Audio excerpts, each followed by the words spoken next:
frequent headache, pain or health issues. Sometimes those phantom pains, like this hurts, but I don't know why. We want to also look at whether we're doing what we used to do. A lot of times, especially if you're spending 75 hours a week caretaking, there isn't enough time to do the activities you used to do. To cope with that, sometimes we sleep too much, or we're so stressed and have so many responsibilities, we don't get enough sleep. This can lead to misusing alcohol or drugs, including prescriptions, and also stopping the care of oneself. Anna, next slide, please. All right. Okay. I'm sorry. No, you're good. So we know that there is something called caregiver stress syndrome. It is when your body is physically, mentally, and emotionally exhausted. It happens when we as caregivers neglect our own physical, medical, and emotional health. What that could mean is, no, I have to care for my father, and so I can't make that dental appointment, or I can't make my annual checkup, or I can't get my vaccination. Or maybe you do get your vaccination just because the person you're caring for got their vaccination and you're right there. So we know for these caregivers that 40 to 70% suffer from depression. This continued stress increases the stress hormones and also impacts our ability for our bodies to fight off viruses, infections, and things like that. 45% have chronic conditions. These are the caregivers, not the ones being cared for, but chronic conditions, including heart attack, heart disease, cancer, diabetes, and even arthritis. It's that constant inflammation of your body due to stress. 58% of caregivers shared that their eating habits had become worse since they became a caregiver. For women, and this is just a study I found, so it isn't saying that men aren't experiencing this as well, but for women who spend 9+ hours a week caregiving, they increase their heart disease rate by 100%. Right? A lot of the times those feelings of not being enough actually manifest themselves in having a sick heart or a broken heart. Also, if these caregivers get sick, especially those between the ages of 66 and 96, they have a 63% higher mortality rate for non-caregivers of the same age. Right, so Anna, if you could advance two slides. I'm sorry. I'm having trouble. Okay, it's okay. So now that I've told you about what that stress is and what it does to our bodies, we need to think about how that can change. What can we do to help ourselves? So a caregiver was asked, and he came up with this quote: "Many caregivers feel like they are failing their loved one by not doing enough each day. This is normal. Everyone has different capabilities. Once you accept your limitations as a caregiver and realize you are doing the best you can, you'll be able to focus on more important things." Right. So those important things. Of course, caregiving is an important thing. But by understanding our limitations and knowing that we're doing the best we can, we're able to let go of some of that stress. So the leading causes of this stress for caregivers comes from 5 different ideas. The first is role confusion.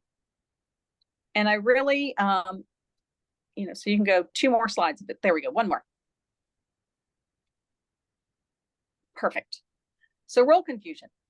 I think it's very important for families, if you're caring for a family member, or if you're caring for a friend, sitting down with their family or their friend group, and really getting an idea of what the caregiver's role is. For me, when I was caring for my mother or my father, it was actually better for me to see myself as the caregiver, because, here I am bathing my mother, And she, of course, didn't want me because I'm her child. So it was easier for me to sit in that caregiver role.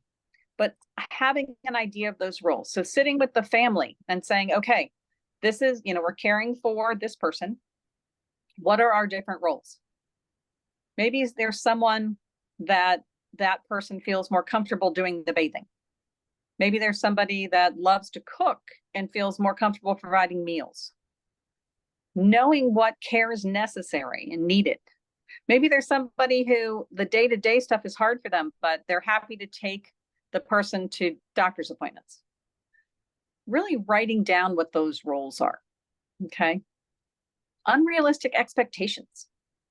Really think to yourself as you're with that person you're caring for. I like to call them magical ideas. I used to think that if I did something in a certain way, my mother has Alzheimer's, that all of a sudden she would remember stuff, right? Or if I played certain music for my father, he would be less grumpy. What I learned is that by just living in the moment and accepting what was happening was a whole lot easier than having those magical ideas. Also acknowledging you have no control, right? Lack of control over that person. Lack of control of your resources. Maybe it's a family member and doing this care has caused you to become part-time at your job, or maybe even stopped working. And that has put a strain on the family's finances, right? Maybe you thought originally this was going to be a limited time thing and that you'd go back to work, but that's not going to happen. Lack of control over time. I found this a lot, not only when I was, my children are now adults, but when my children were little, I would always think that we could get this done in X amount of time. The same thing when I was caring for my mother or my father, right? I thought, oh, well, this will only take this amount of time. And then I would get frustrated because it would take 2 or 3 times longer than that. Understanding that it would take as much of time as it would. And then lack of control also over people, right? You might feel that this caregiving is something that you need to do, that it is part of who you are as a person, but maybe your sibling doesn't have that same feeling. Or maybe you're caring for a friend and their family isn't doing what you think they need to be doing. Or maybe you've decided that, yes, it would be helpful to have an additional caregiver that you're going to hire from the outside, but you can't find one because everyone, because the workforce is limited.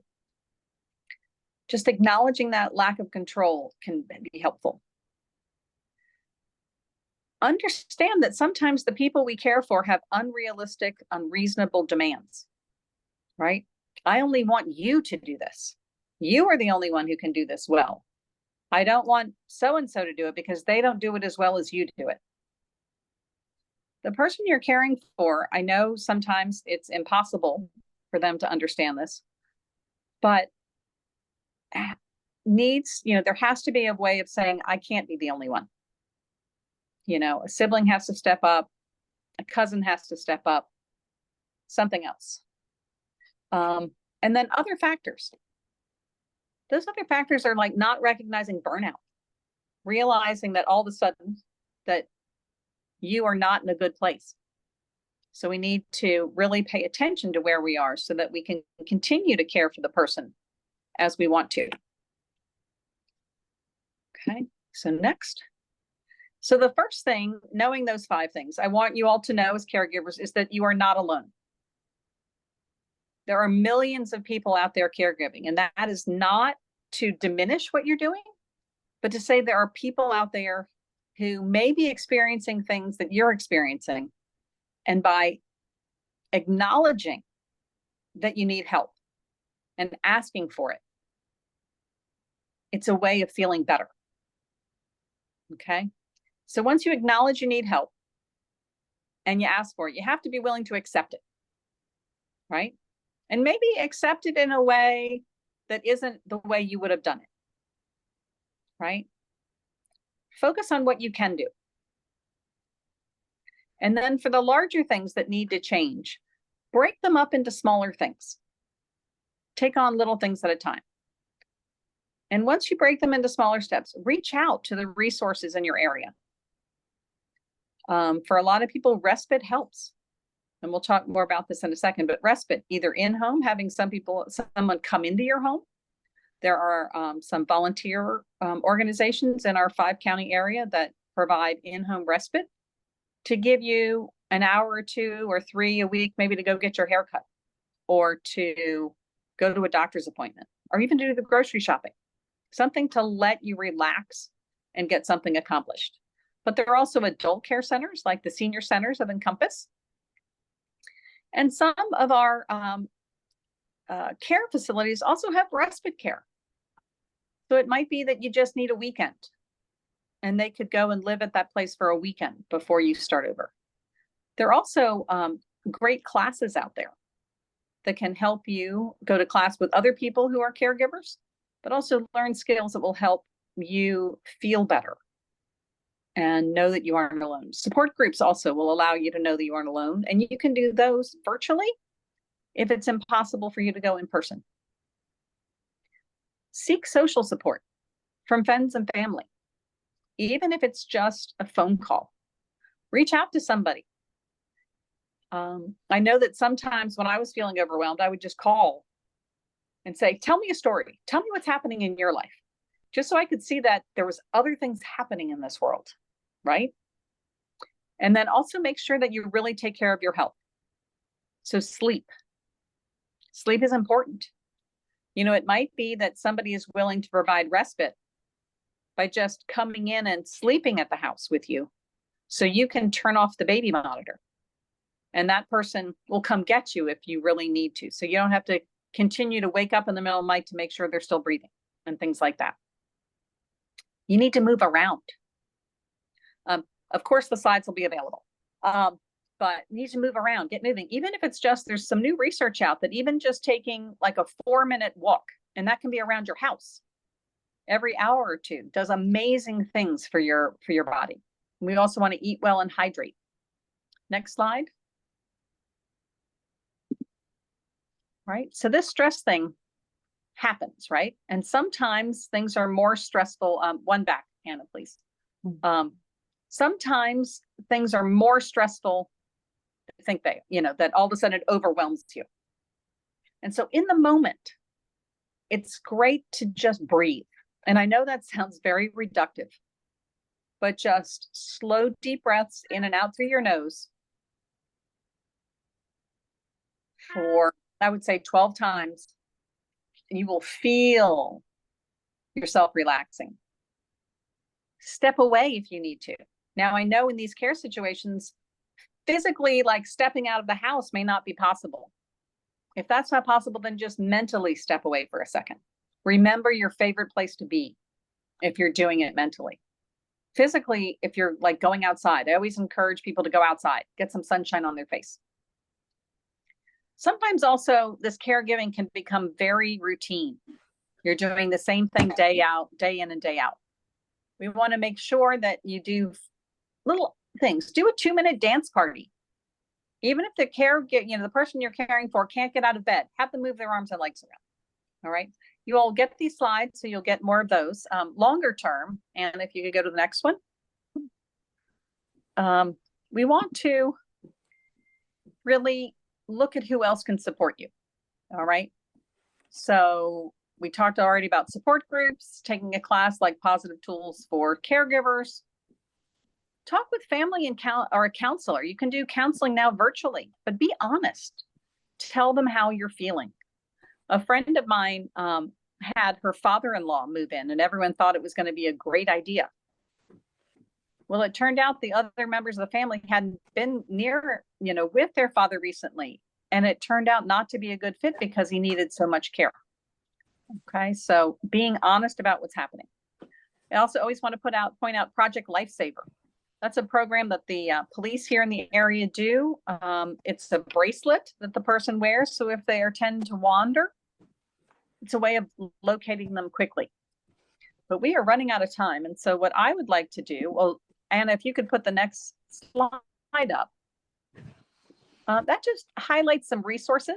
Aging Together, which is hosting this, has a great regional resource for older adults. If you don't have it, that I think would be my first step for finding resources. but their community, like Encompass does meal delivery for those people who need it. Lots of different services, but I wanted to leave time for questions. So does anyone have any questions? Shall I stop sharing, Renee? Sure, that'd be great. Okay.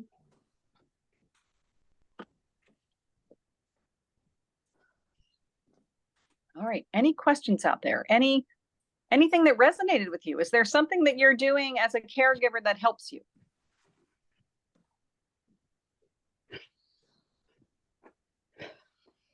You all can feel free to unmute yourself. You don't necessarily just have to use the chat.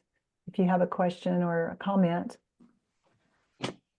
Hi, I just wanted to say that seeing some of this in print on these slides just helps the reality of not being in denial that we need help.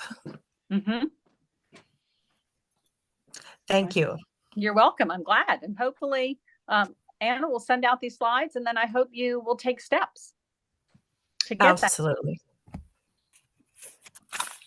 I just wanted to say thank you. I wrote down there's no magic solutions or and also that living in the moment, because I can't be reminded of that enough. But you always your mind tries to figure out, like, how can I possibly make this impossible situation work? And I've got to stop doing that, apparently. So, but I did want to ask, long distance support for parents where there's difficulty in communication. Do you have any suggestions as to how to make that work? And the difficulties, just so you know, are such high anxiety that my mom especially is triggered into cascading in a bad direction the minute we try to have a conversation. John's going to be coming to get that. I think for long distance, like I think helping, it'll be fairly soon. Peggy, there we go. Long distance for parents, I would find wherever they are, their version of their area agency on aging, and find out what services are available there.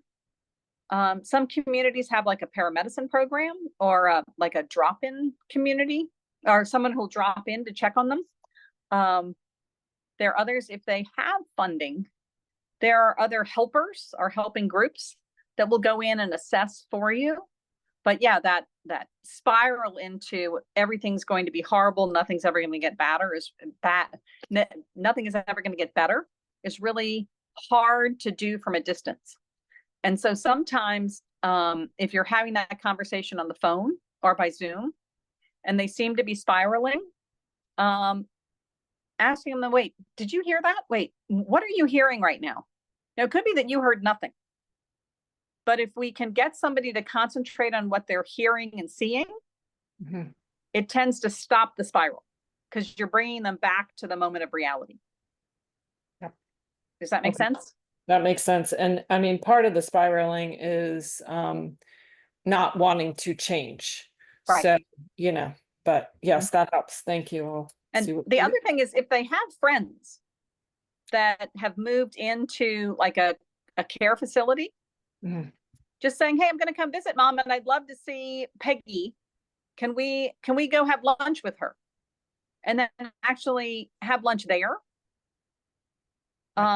Allows them to see sort of what could be, because I think all of us tend, none of us really like change. We are creatures of habit.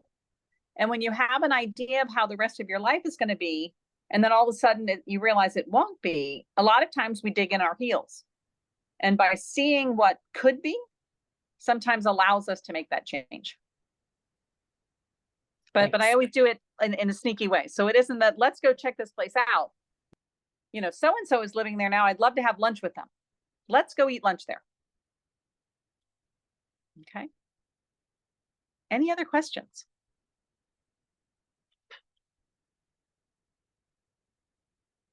Renee, Yeah.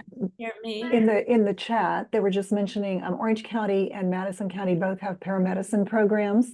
If you want to just speak to that, or maybe Sure. one of those folks would like to speak to that. Yeah, the paramedics program is fabulous. I don't know if the people in the chat would like to comment about it, but it is a great way for those who may be isolated to have someone check in with them. They also can do things like helping set up appointments, making sure they're taking their meds correctly, looking for fall hazards, all sorts of things like that. So we're really excited that 2 of our counties are trying it, and hopefully it'll spread to the other counties. Hey, Renee, this is Jennifer McGuire. I'm the Wellness Program Manager for County of Orange, primarily internally facing for county employees, but do a lot of things like this so I can learn about the resources that are available in the community to be able to share with the citizens and the employees.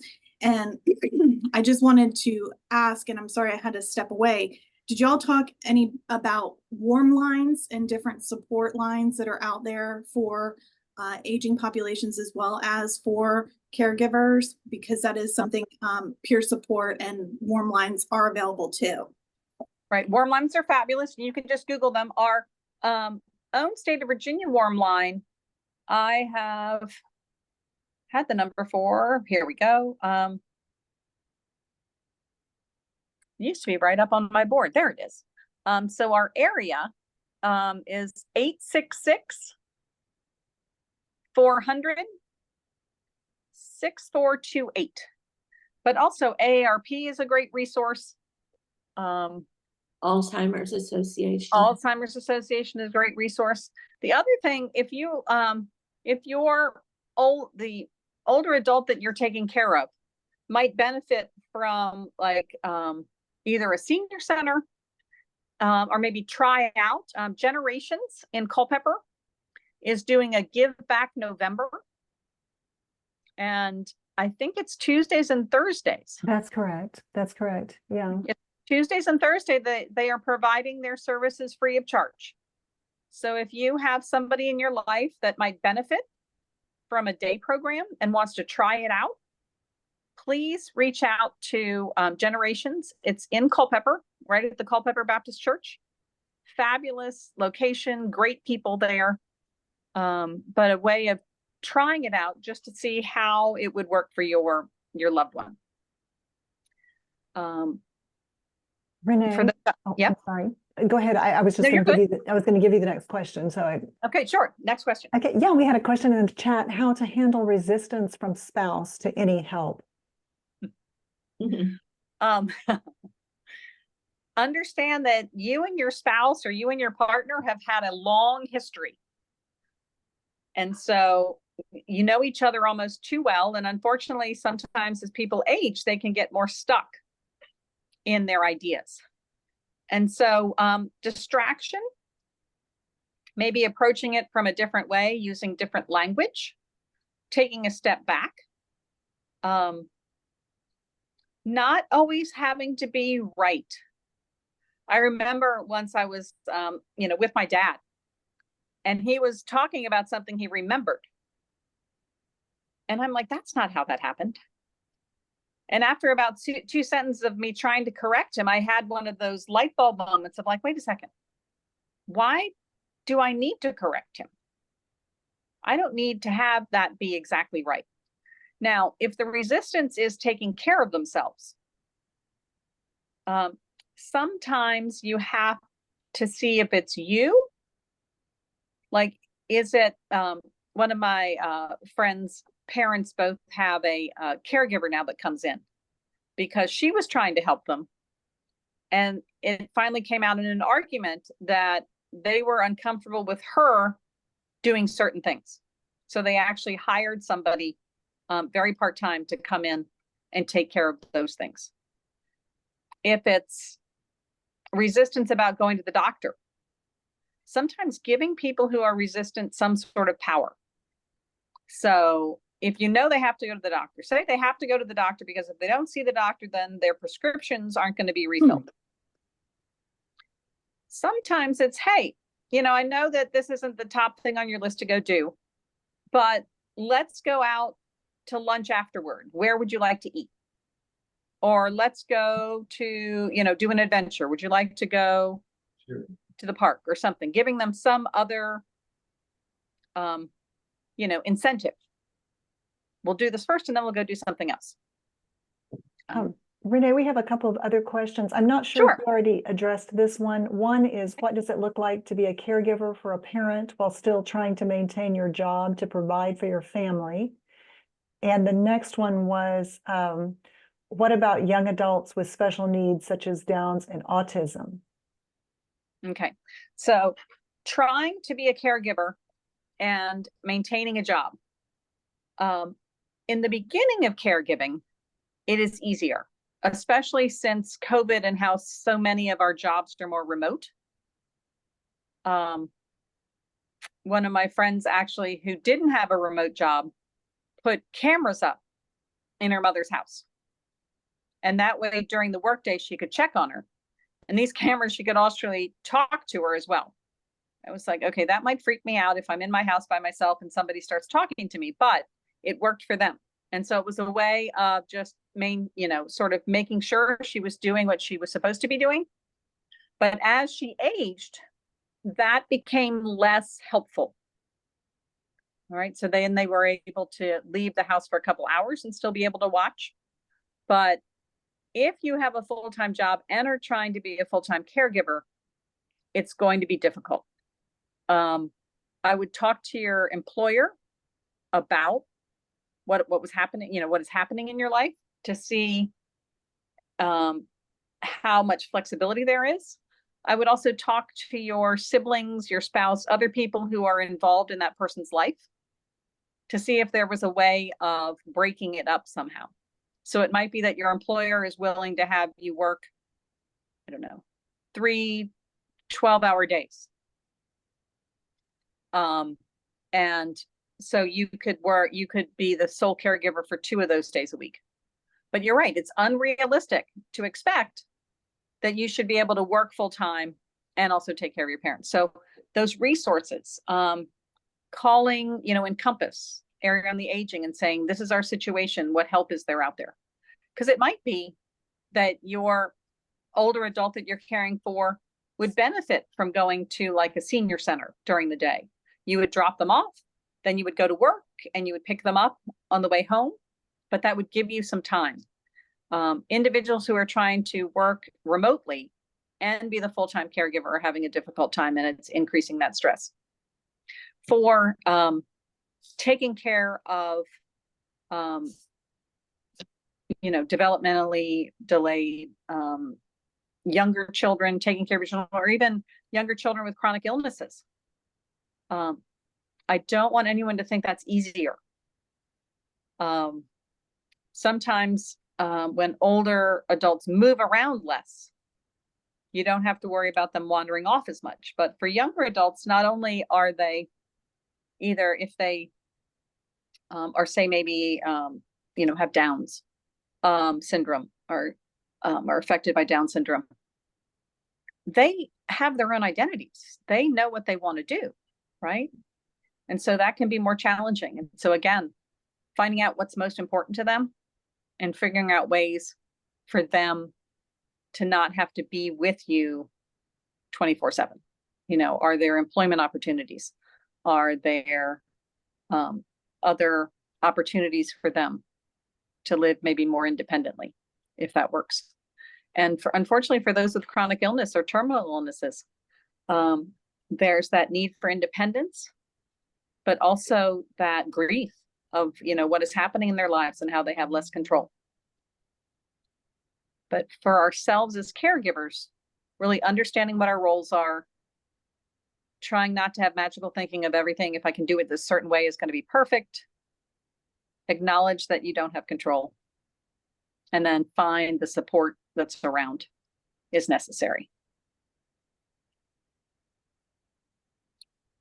Other questions for Renee or comments?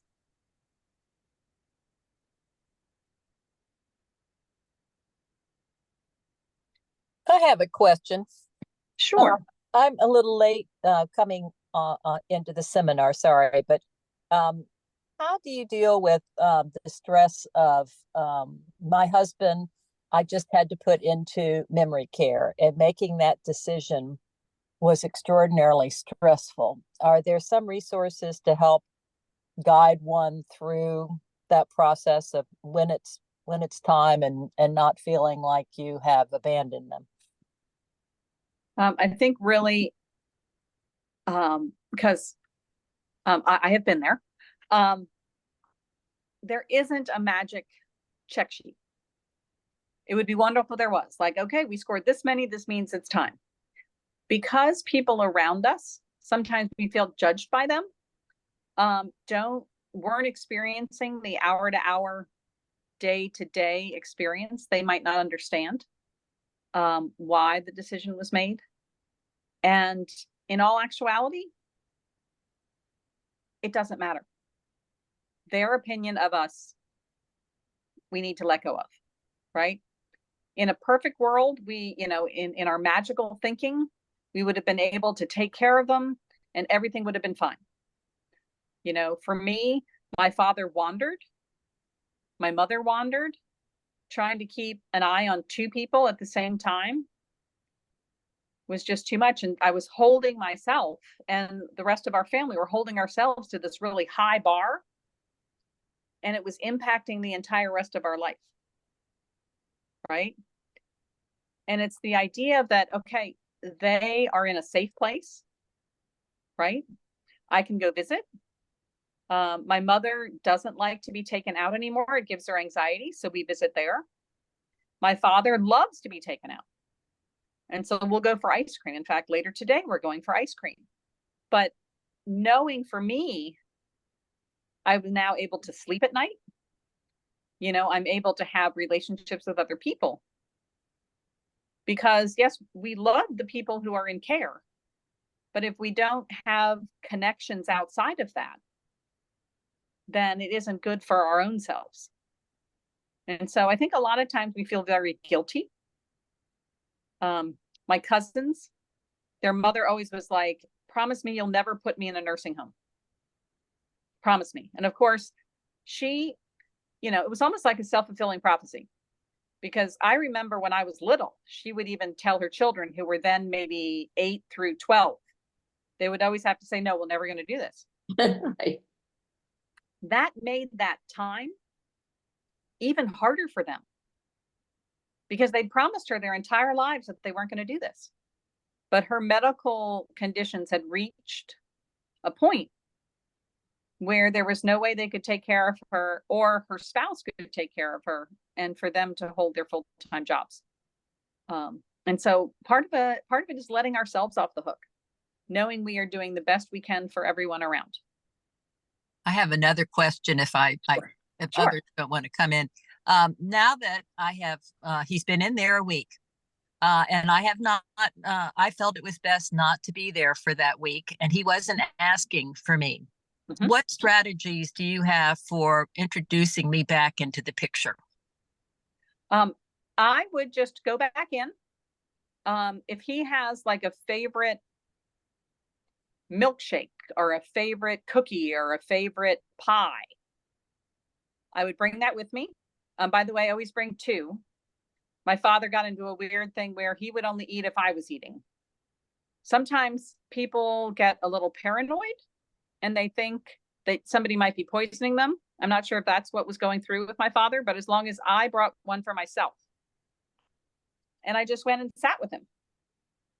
And he did remember me, but I didn't want to make a big deal of me arriving. Did you say he did remember you, or he did not? Okay. He did. But that way, if you aren't making a big deal about your arrival or your leaving, it becomes less of a big deal. Like, you're still having that connection, but you aren't making it like a party. Like, because I laugh because my father, for a while, every time I arrived, when we first started going, a bunch of us would go. And then all of a sudden, everyone else couldn't go at the same time. And I would show up by myself and he'd go, well, where is everyone? And so I made sure that, we were being there with them, having those moments, but it didn't always have to be a party. So I would bring something that he liked to eat or something he remembered. Sometimes I would bring music to play on my phone that he liked, but just to gauge where they are, and not to take it personally when they don't remember you. just holding their hand, you know, so, but it can be emotional, and that's okay to have emotion for it. Thank you. Good answers. You're welcome. Other questions? So again, I asked the question about the resistance. Mm-hmm. And I mean, we have gone to JABA, to, the daycare center at JABA, Mm-hmm. where he was absolutely miserable. And I have gone through 2 different caregivers, and he is just so resistant. And part of it is just like the day that they're coming, like having to go through all the explanations of why they have to be there. And there's nothing wrong with him, and why don't I trust him? And all of it's just, that's the hardest part for me. Now, when the caregivers were there, did you stay there as well, or did you go do things? Most of the time I went and did things. Okay. And when I stayed obviously the first day, right. like, and got them introduced and comfortable. But sometimes he got really agitated and upset, wondering where I was and when I was getting home. They would end up calling me. And so I would feel like, well, what good is this? I'm out, I'm on eggshells, because are they going to call me and tell me that he's out of control or what? So that is my biggest issue. And I just had Bright Star here this morning interviewing them. They were interviewing us. And I mean, they saw it. He's like, well, I don't understand why I need any help. Like, I can do anything. But he can't. He cannot be left alone.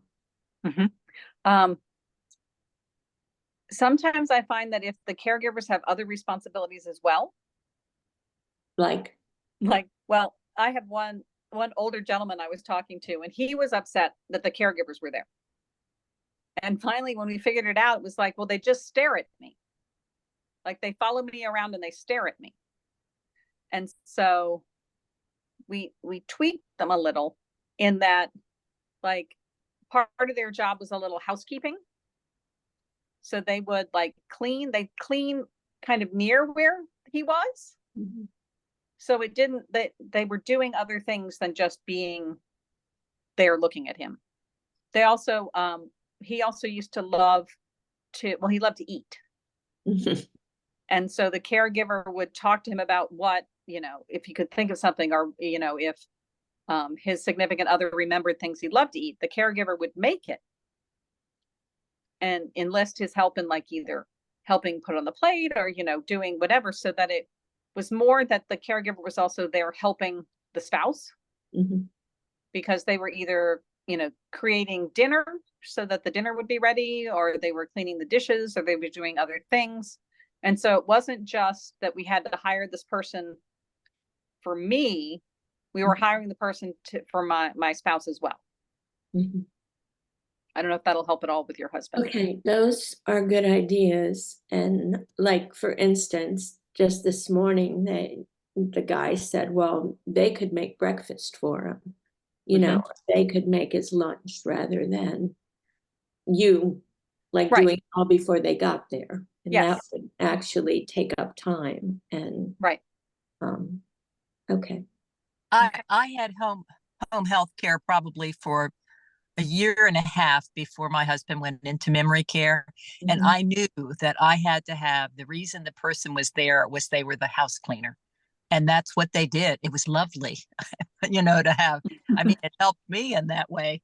But if we had I knew that after the first time someone was there and they just sat at the counter, and my husband says, well, they're not doing anything. I don't know why you have those people here. So, they, and if you look at home health sites, and I don't know who you're going through, they usually say they can do the light housekeeping, they can cook the meals. And I Right. stayed there actually probably for the first 4 or 5 times just so I could let her know, oh, my husband likes this or he likes that, or he, Right.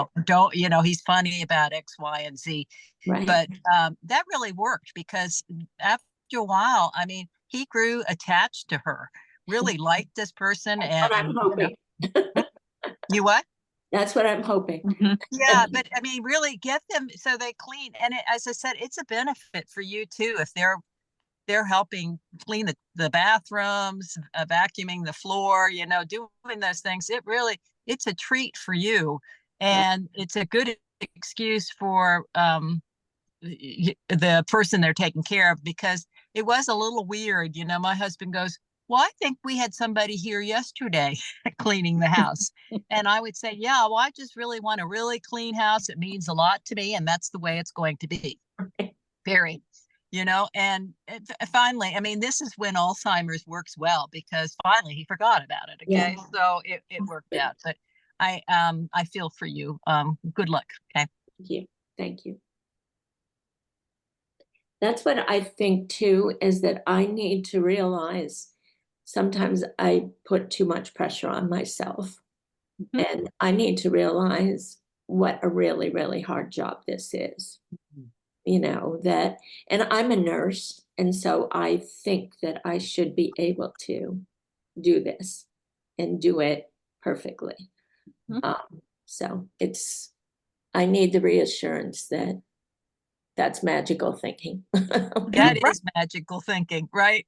And I think nurses are harder on themselves than others. I also was in an Alzheimer's group, and one of the persons in there was a nurse, and she was just so hard on herself. And then when the person went into memory care or healthcare, she was hard on them. She wouldn't let go and let somebody else do the job. So, this is a new normal. Every single day there is no textbook written, and you need to take care of yourself, because I mean, this has only been a week that I've been like this, and I realized how stressed out I was, how much I have been living on adrenaline for a long time, and it's not worth it to put yourself in that harm's way. Sorry I talk so much, but well, that's okay. Take care of yourself. It's helpful. I actually saw that with another friend that I met in the support group, whose husband went into care, and she was a totally different person. She looked different. She, everything about her was different, as I had only known her like in the middle of her stress, so it is interesting. So far, I feel healthy and everything, but I see where it could happen. So, and I think the trick is noticing early. Yeah. So that you're already making steps, because if you wait until you have that heart event or that other event, then there's a lot more, I'll call it guilt, because all of a sudden now you feel guilty that you let your body down. And then all these decisions are being made very quickly. And so it doesn't allow you to really slowly adjust to the changes. Thank you. You're welcome. Anyone Any else other have a final question for Renee? Or want to share? Or I want to share an experience of about 3 more minutes.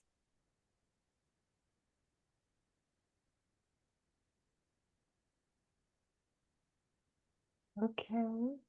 Well, Renee, thank you so very much for being here. You're welcome. Sharing your knowledge and experience with us, and your slides. And we'll try to get those out to the participants in the group as well. So the recording started a little bit late. Sorry, we had some technical difficulty, but the recording will also be available on our website at agingtogether.org. Anna, when you send out the slides, will you also send out the link to the regional resource guide for older adults? Yes, I can do that. The regional resource guide for older adults is available digitally on our website. There is a new edition coming out next month, but of course, a lot of the information is still good, but just so you know, you might want to check back if you do access it right now. And we currently do not have hard copies, but we will have hard copies in December if you want to give us a call. Thank you all very, very much. Thank Of you. course, Thank you. Thank you. everyone make sure you go outside today for 10 minutes. A total of 10 minutes. If you can only leave the person you're caring for 3 minutes at a time, go out 3 times. But just allow the sun to hit your face, or even see if you and the person you're caring for can go out and sit in the sun. Right. Maybe have a picnic for lunch. Do Yeah. something that is a little out of the normal pattern. Okay. And please feel free to reach out if I can help in any way. Thank you so much. Thanks, Renee. Yeah. Thanks for all you do. Have a Bye-bye. great day, everyone. Bye-bye.